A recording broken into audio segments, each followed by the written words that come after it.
31મી ડિસેમ્બરને પગલે વડોદરા શહેરના અલગ અલગ વિસ્તારોમાં આવેલી હોટલ તથા પાર્ટી પ્લોટોમાં આયોજકો દ્વારા પાર્ટીનું આયોજન કરવામાં આવતું હોય છે। ત્યારે આ તહેવાર દરમિયાન કોઈ અનિચ્છનીય બનાવ ન બને તે માટે પોલીસ કમિશનર નરસિંહા કુમાર દ્વારા એક્શન પ્લાન બનાવી લેવામાં આવ્યો છે, જેમાં 6 ડીસીપી, 13 એસીપી, 54 પીઆઈ, 75 પીએસઆઈ, 2000 ઉપરાંત પોલીસ કર્મચારી અને 600 જેટલા ટીઆરબી તથા હોમગાર્ડ જવાનો ફરજ પર તૈનાત રહેશે। તેમજ રાત્રિના સમયે પીધેલી હાલતમાં વાહન ચલાવતા લોકો ઉપર પણ વિશેષ ચેકિંગ કરવામાં આવશે।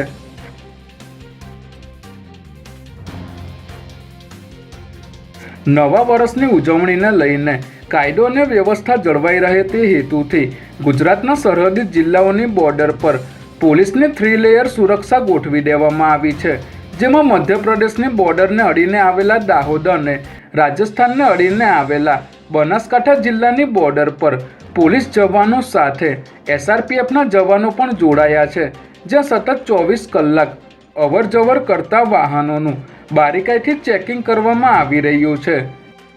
31 ડિસેમ્બરને ધ્યાનમાં રાખીને દાહોદ જિલ્લામાં 24 જેટલી આંતરરાજ્ય બોર્ડર પર પોલીસ પોઈન્ટ ઊભા કરવામાં આવ્યા છે।